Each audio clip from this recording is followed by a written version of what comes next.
Okay, welcome everyone. I think we'll get started now. I am David Wasarica, and I'm going to be speaking with you today about the exciting new updates to the Cub Scout program for 2024. The National Cub Scouting Committee has been working on updates for about the past 5 years. The objective was to ensure that Cub Scouting is fun, simple, and easy. Fun not only for Cub Scouts, but fun for the leaders and parents too. Simple to understand and to explain, which leads to making it easier to support, and easy to deliver the program as it was designed. The development of these updates is based on feedback from over 23,000 Cub Scout leaders and parents, from how they use the Cub Scout handbook to what drives the decision on what they do in den meetings to giving feedback on updated requirements for every adventure. There are four main areas of complexity and confusion identified by our committee through leader and parent feedback. Bobcat being the first. The challenge of the Bobcat, as told to us by leaders, were that having one set of requirements for first to fifth grade was ineffective. The purpose of the Bobcat badge is to introduce Cub Scouts to the values of Scouting, and how to do that should be different based on the grade you're working with.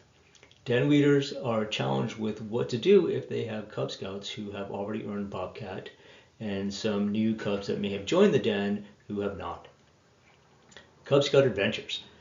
Leaders indicated that they found Cub Scout adventures disjointed, with some adventures covering different topics. It was not clear why some adventures were required and why some were electives.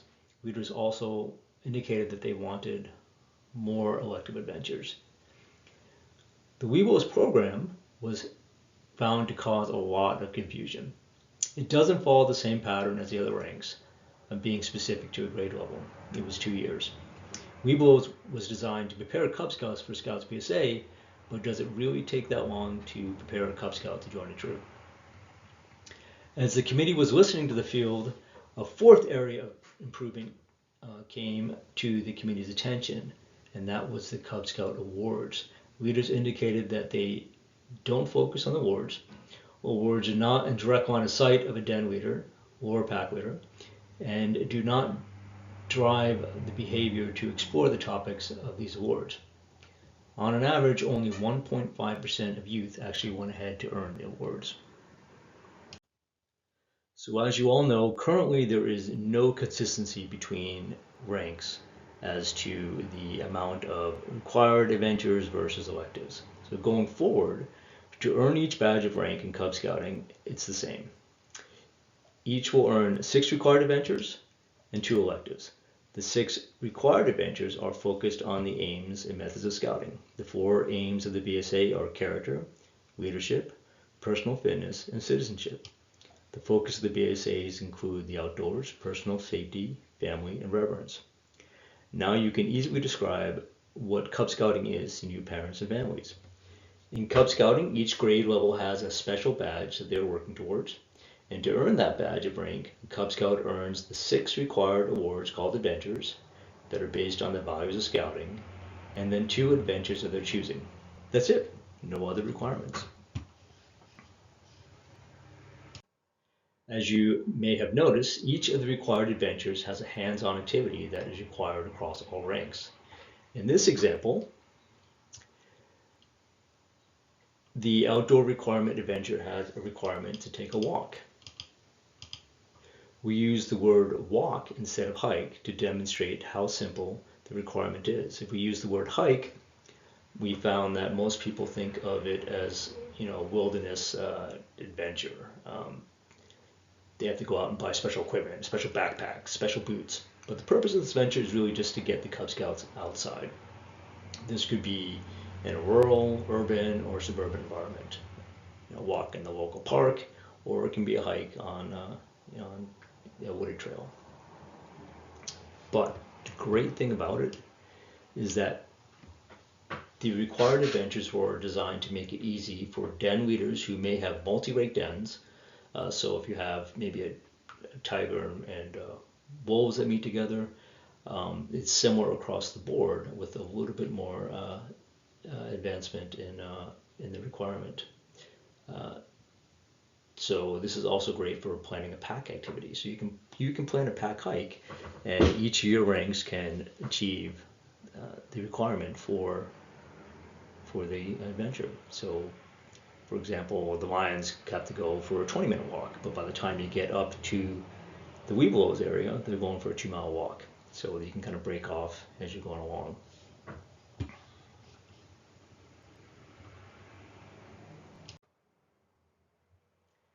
Bobcat no longer becomes a badge that is earned once you join. Bobcat becomes the first required adventure for each rank. The focus of Bobcat is character and leadership. It is earned each year, and the requirements are different for each rank.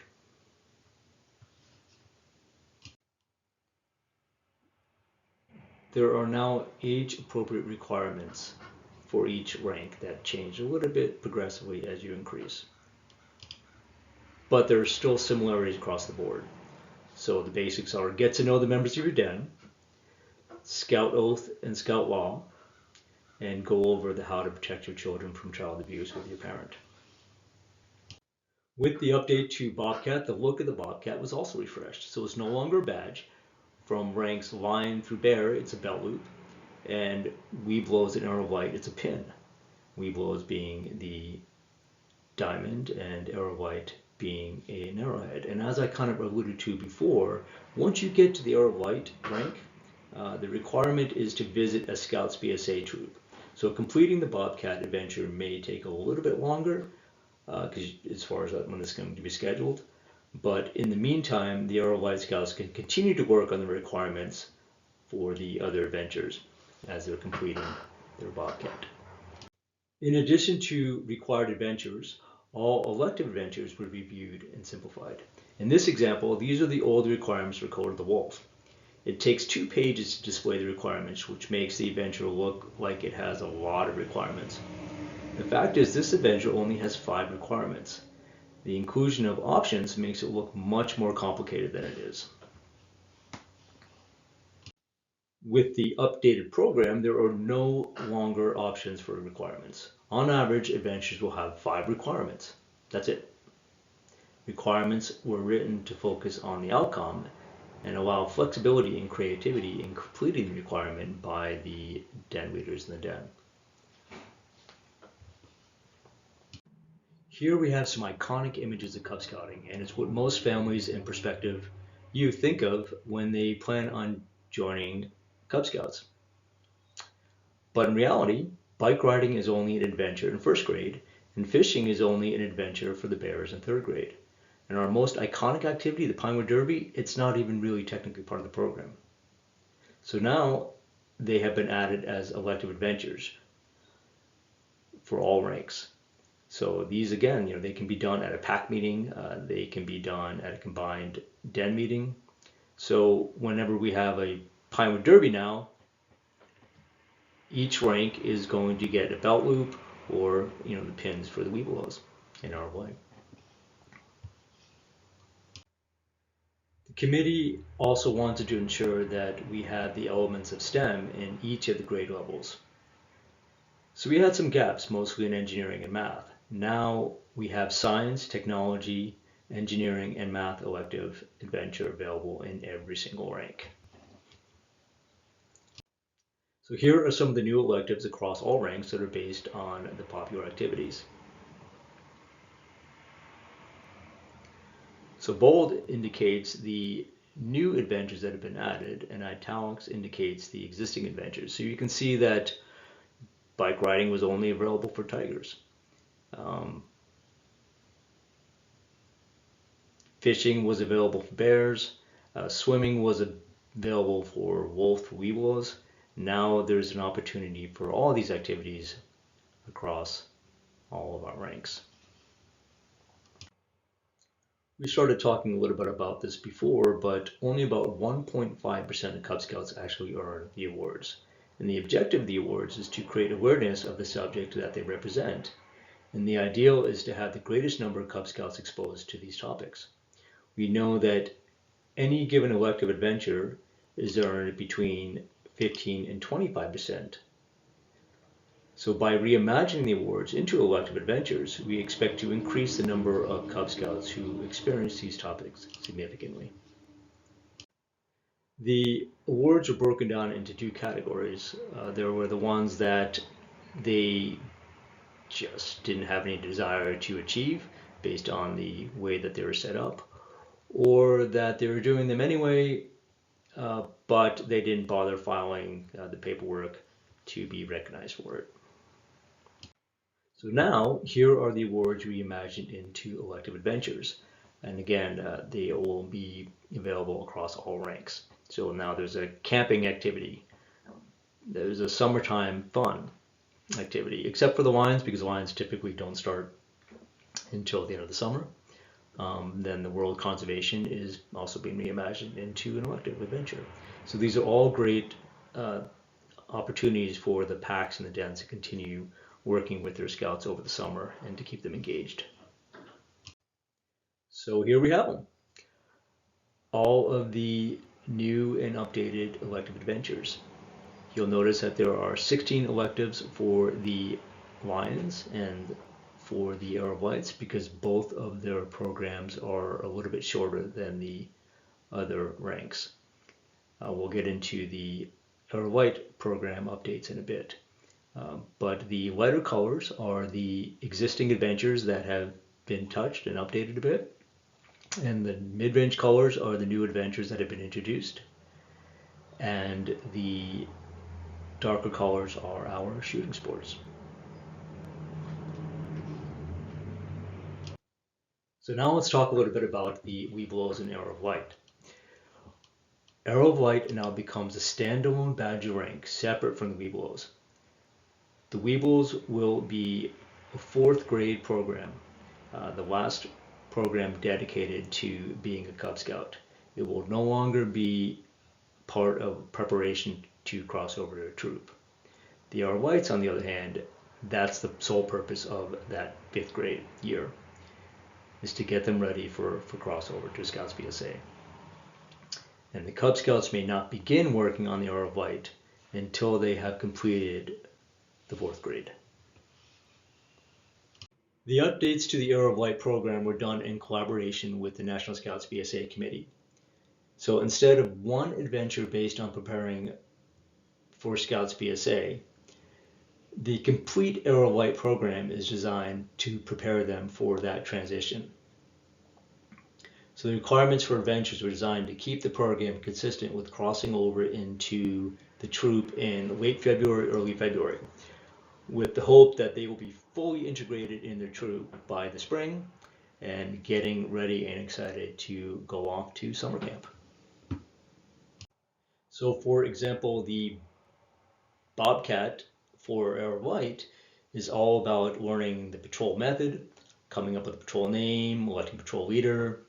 They are encouraged to visit a troop in the beginning of the program year, September, October, instead of waiting to the end of the year like a lot of packs do currently, with again the intent of that crossover timeline being in the January, February timeframe.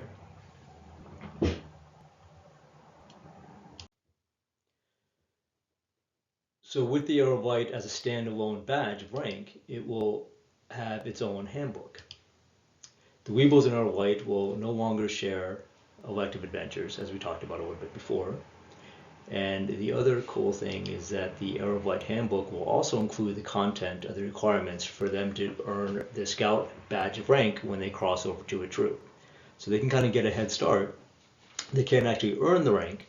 That can only be earned with your troop, but they can pretty much learn everything they need to know so that they can hit the ground running when they join the troop of their choice. The Webelos and Arrow of Light uniform. So the 4th graders are still Cub Scouts. So they will remain in the blue Cub Scout uniform for as long as they can. This will allow those who were in Cub Scouting and earn the bearer rank to wear it a little bit longer. The Webelos had a neck chief stay at this time with the 4th graders.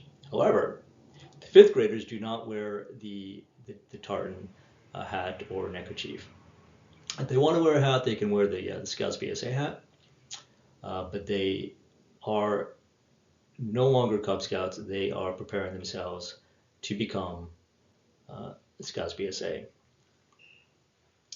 But I mean, this is flexible. So along with any uniform change, if they still really fit into their blue uniform, the blue shirt, they can kind of push it as long as they can with the intent that they're going to wear the khaki shirt in their new troop. So maybe get it towards the end. And same thing with the Weebles, the fourth graders. If they completely grew out of their blue shirt, it doesn't make sense at this point to go out and buy another blue shirt and just go right for the tan. So there is some flexibility, but these are kind of the recommended guidelines. But the big thing is they're not wearing the Weebelo plaid. So you got a little sneak at the updates to the handbooks, but now all handbooks will have an upgrade. With the coolest, one of the coolest features of it, I think anyway, is having the grade level printed right on the front of it, which makes it so much easier when we're doing our sign up for scouting days. The line handbook goes from 23 pages to 64 pages, a little more robust, and will come with an adult parent guide instead of that den leader guide, which the majority of parents just kind of throw out. So each line packet will come with the line workbook and then a parent guide. The Tiger handbook becomes more like the line handbook and will also come with an adult partner guide. Both the Line and Tiger Adult Partner Guide has some content to help adult partners understand the Cub Scout program as they understand the part that they need to play as an adult in the program. The Wolf, Bear, Weebles, and Arrow White handbooks will be similar to the current handbooks, but with the updated program. And there's also an area where you can put your name on the front, which makes so much more sense than the inside. The Lion and Tiger handbooks are custom drawn by the same artist who draw the cartoon strips in the Scout Life magazine. There is at least one activity in each book for all the required and elective adventures. They kind of can follow along the path. And then when we get to the wolves, things start to change a bit. They become a little bit more realistic. The scouts are getting a little bit older, so they start to reflect that. There's a big leap in developmental changes at this stage. They are older now, and so the pictures are reflecting that. So note the QR code, right, that's printed down the right there. I'll get into that a little bit, but it actually brings you right to the online support for the materials for that adventure. Very cool feature. So Den Leader resources will no longer be printed. They will be on scouting.org, and the Den Leader experience will be completely retired. Does anybody know of the Den Leader experience? Probably not, because nobody actually used it. It was kind of a cumbersome website that was a little bit annoying, because if you were only registered as a wolf leader, but you were coming to the end of the year and you wanted to start preparing for bear, you couldn't get into those resources. You couldn't see them. Now everybody has access to everything. Just come right here, you click on your Cub Scout rank, and boom, you get right to the information that you're looking for.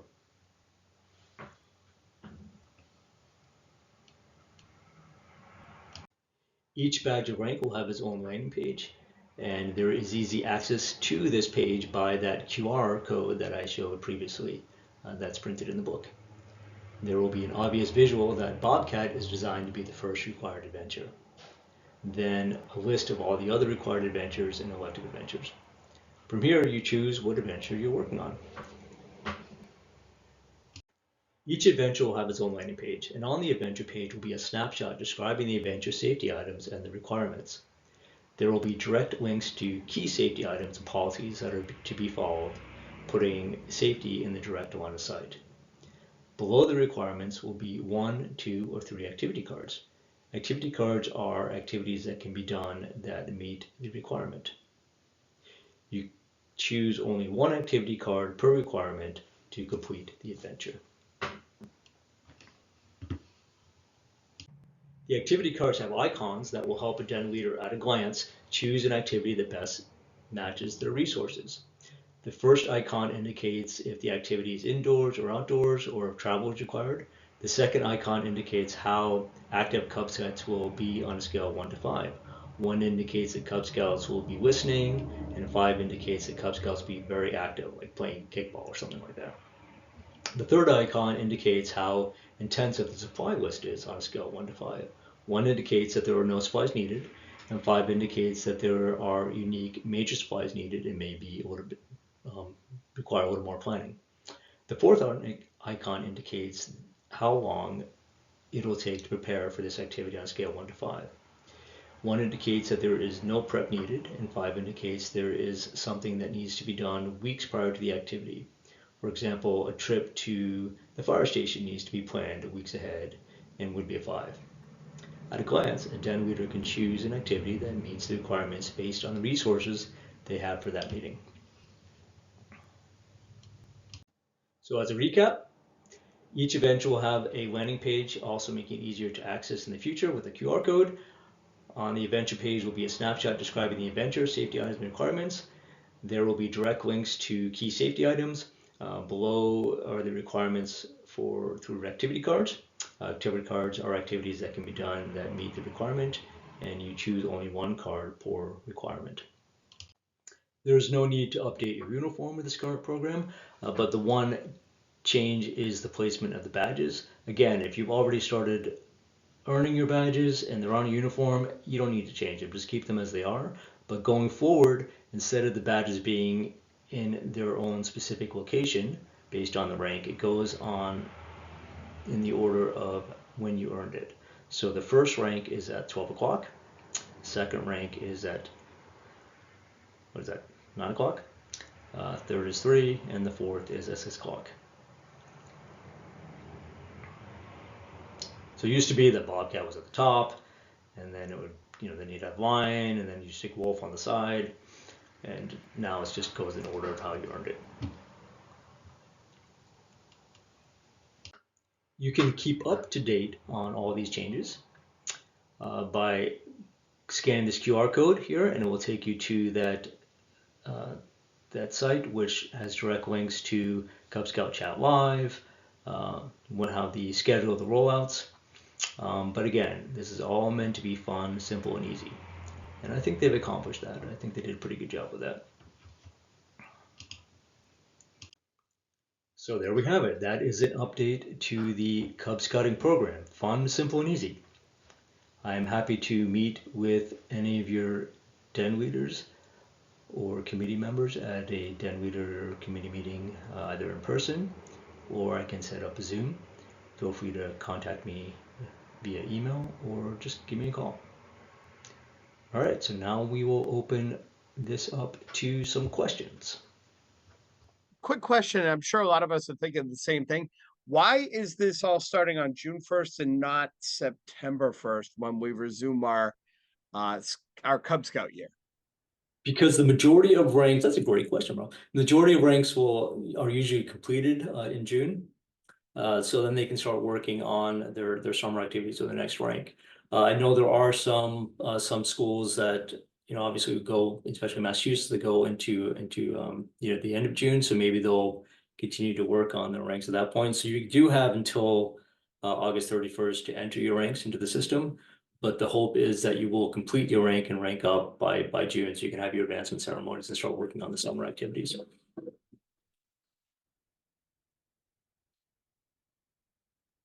Feel free to unmute if you have any questions for David. He's glad to take them for you. I have a couple.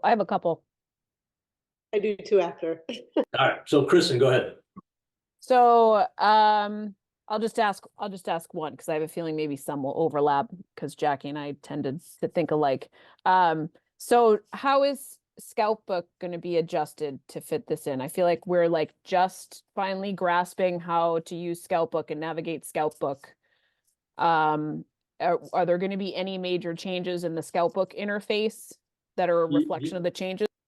That's kind of a two-pronged question because they are actually in the process of updating Scoutbook. It just is a slow rollout than they're planning. But as far as all the rank requirements, that will be integrated on June 1st. As soon as June 1st hits, Scoutbook will be updated to reflect the new changes. There will be continued. Scoutbook is kind of being more closely integrated with internet advancement. It's going to keep the name of Scoutbook, but it's going to be more. It's going to be more in line with that program. So you will see interface changes to Scoutbook over the next several months. They were hoping to have that done by this June 1st timeframe as well, but for technical reasons, it's being pushed forward. But all the rank requirements will be in there. So anybody like, like my John, he's Wolf, he's going to move to Bear. Everything, there's going to be a lot of kids in the same situation that are sort of straddled between the old program and the new program. I assume it will continue to capture anything that they've already completed. June, yes. So it's June 1st. Anything before June 1st, everything they're earning this year will be the old program. As of June 1st, their requirements will be the new program. So anything that's before June 1st, everything that are before us will stay, they'll be reflected in that. So I mean, the only one that gets a little confusing for are the Webelos and the ROIs. Because it is a completely different program now. So the recommendation is that if the Webelos finish in March or April and the new program hasn't been released at June 1st, do not start working on the ROI stuff. Continue to work on the Webelos electives that are there. There's a couple that may be actually retiring as well. So work on the ones that are specifically for the Webelos, the 4th grade Webelos electives. Don't touch any of the ROI stuff. And then June 1st, then you can start working on the ROIs, the new ROIs, electives and awards. Jackie? So my question's all about the Pinewood Derby right now.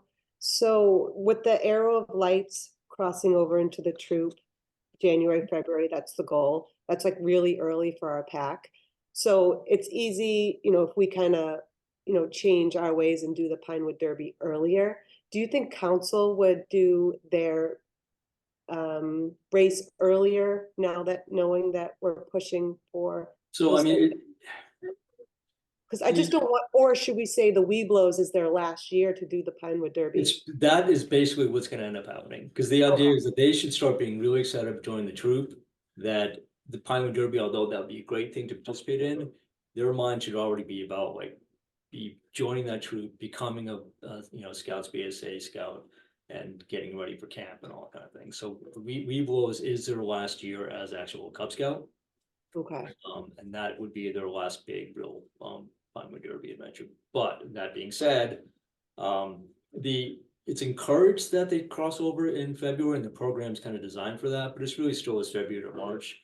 So if they did still want to do a Pinewood Derby, you could work it into that, but the goal really should be to join the troop as soon as possible so they can start getting excited about that. Okay. I have a fact that doesn't even plan on crossing over this year until April. I mean, I don't think that's a good idea, but that's what works for them. So they're going to have to kind of revamp their whole program for next year. Everybody has to revamp the whole program for next year. So the whole it's not the whole program that has to be revamped. You're just talking about the Pinewood Derby in particular? Well, actually, this one pack, their crossover from Cubs to troop isn't planned until April this year. Right. So that's because the way the program is currently designed, that's usually when they would complete the requirements. Now they have a shorter year, so they'll be done. I mean, they should be done by January, February. So they'll just be sitting around not doing anything anyway. So the hope is that they would have a crossover in that time frame. And Hank, you had a question. Yes, I do. Have they set the price for the new handbooks yet for the? They have not. Yeah. I was trying to actually get that answer for you before. I've been asking that question for a couple months Updated now. Cub program? It's supposed to stay pretty similar to Yeah, what I think the concern. Yeah, we've heard that before. It just seems every time they change the program, they use it as an excuse to jump the price of the books $5 to $10. It wouldn't go I up. hope you're correct. I really do, because I mean, that was the answer that was given to me, that it should stay pretty consistent with what it is now. do you know if there's going to be an online or virtual? Not for the handbook. Yeah, we asked that too. So they interestingly when they did the poll, they found that majority of parents and scouts still like the idea of actual handbook. So you're cutting out. So I'm just gonna. So the leader guides though are only virtual, and the advantage of that Available in the handbook. Okay. Sorry, Hank, you're a little. You didn't Thank you. the last question. Okay. So yeah, the weeder guides will only be online, but the handbooks will be actually printed. And then a scout book as well. Purchase a new book for training. Yeah. You know, I have another question if it's okay to start asking the So I think we're a small enough group that we can probably just start jumping. the on. second round. Is that okay? Yes. How does is the whittling chip still going to be a factor for the bear year? Yes. So that's actually going to be an interesting one as well. So there's going to be changes to the whittling chip program. So you still earn it at the age of bear, but for each year you're going to have to earn it again. So bear, weebles, arrow white, you have to earn it again. It's I like just a that. way of getting them to freshen up on their safety. There's not going to be able to work hard anymore.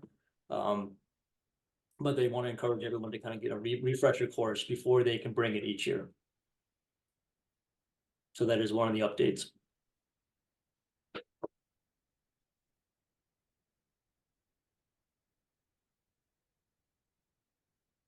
And then the only other question I had was, you've probably seen them, there's these like, they're not BSA sanctioned and they're not made by BSA, but they're like those worksheets that you can print out when you do they look like the merit badge worksheets, but they're for the different like adventures and cubs. And I usually give those out to families when they have to miss like multiple den meetings for things that, the adventures that we're doing that, are required for the rank. Is there going to be anything sort of similar that maybe like they can roll out for people that end up missing den meetings? Well, I mean, Scout Book has all the requirements in it, and every adult, every parent in Scout has a Scout Book count. Yes, but you know as well as I do that nobody will go to Scout Book and look at that. But It's better to hand them something and say, this is what you need to do. This is what you need to have done within, whatever time frame. I find that works. That's much more effective than saying check Scout Book for what you missed. Those Yes and no. worksheets Yeah. So the weeder guides will have kind of printouts that kind of help, that stuff you can download and print that help with that as well. But we really should start encouraging them early on to start getting used to using Scout Book, because when they get to the troop, they should be using it as well. But it also is in their handbook. I was going to say those worksheets are often done by independent groups, and they're out there. Some of them can be great tools, but they shouldn't be required that they complete those or finish those. No, it's not that I made it a requirement. It's so that I can fill in, this is what we've already done. This is just what else you need to complete. And I make sure that it's consistent with whatever, we have in the leader guide, whatever we're, so it's not like, but parents often, I've found that unless there's actually something physically handed to them that, emails, texts, check Scout Book, all of that always just like falls by the wayside. There's never any follow-up. Yep. So I mean, so the online weeder guides will allow you to have kind of print out a program and you can kind of hand that to them. But again, the program is so simplified now that it's not going to be as cumbersome as it was before, like that you chose option B from requirement 2. It's not like that. There's just requirement 2, and this is what we did for requirement 2, and this is what you can do at home. Perfect. Thank you. And that's one of the reasons why they simplified it. It was exactly for things like that. That it was just too cumbersome and confusing for if somebody did miss a meeting or even just to plan the meetings. So I think you'll be pleasantly surprised and happy with how simplified the whole program actually is. And it's gonna be so much easier to train new leaders too. As a new member coordinator, yeah, recruiting leaders is going to be easier. Training them is going to be easier. Hope. Yep. So when the leader guides come out, we'll have a whole session on den leader training for this new thing, and I'm also happy to go visit any packs to help train any of the leaders as well. You can this doesn't have to be during this. You can like, when would the best time frame for that be? For the training? Yeah. So the den leader updates again, June 1st is when everything's hitting. So we would want to do it before before September. So we will definitely probably have something in a roundtable. So I'm trying to get as many adults and go to the roundtable, and parent leaders to go to the roundtable, but we can also just do do something virtual, we'll have a training, but we can figure out going into individual packs or Denulator meetings as well. When you say roundtable, you mean like giving roundtable commissioners information to share with the dens that show up? The packs that show up? It will, so, yeah, so either one of the people from the membership team will be there to help present at a roundtable, or we'll train, commissioner to give the presentation. And since it's over the summer, probably the virtual summer roundtables. Or if we're doing this in June, in early June or September, yeah.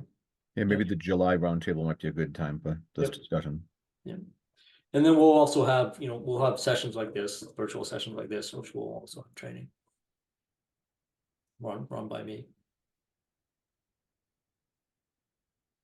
And I know Rob is on here too, but he's been putting together podcasts and video training tools as well that he's been recording with the rest of us on the staff to help that we can access it at any time at people's own schedule. Episode 2 comes out in 2 weeks.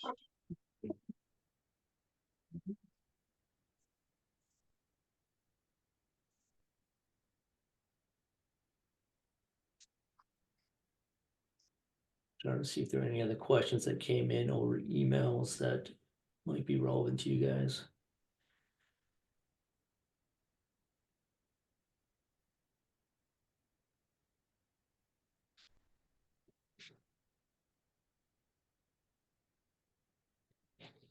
Looks good, David. Actually, there's Kristen, if you go to that QR code that I showed you, there's a page on knife safety and it talks about that. So the whittling chip. So 3rd grade just will get the whittling chip. In 4th grade, it becomes called chef's knife, where they start talking about kitchen knife safety. And then on the Arrow of Light level, it's a refresher of the whittling. It's basically a refresher of both, but getting ready more so for joining the Scouts BSA.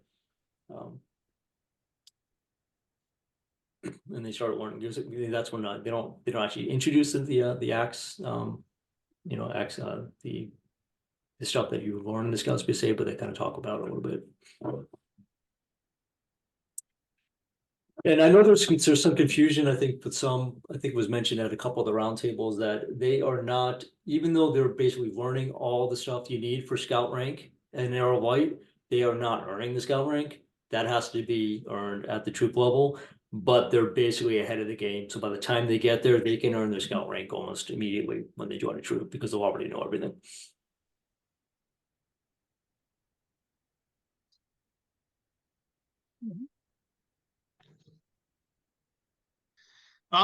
Last call for questions, everybody. Otherwise, David, I think you might be good to wrap it up. Thank you, David. Ask questions. David. Right. So again, feel free to reach out to me. I'm happy to meet with any den leaders. If you guys want to put that together, I'll come to one of your pack meetings or a den leader meeting. And You're gonna send those slides to us, the whole presentation. Oh, the one that I just showed. Yeah, just because a lot of the visuals were great, or will those be available later? They will. I can send those to you. They will be available in different kind of forms as time goes on. But I can share that with you. Thank you, Dave. Thank you. Looks great. Yeah, I'm excited about it. It's gonna be so much easier. Thanks, David. Well, thank you, everybody, for jumping on tonight. And if you have any questions, you want to email David privately. It's David's last name, LAUCIRICA @mayflowerbsa.org. Or you can just call me. Yeah.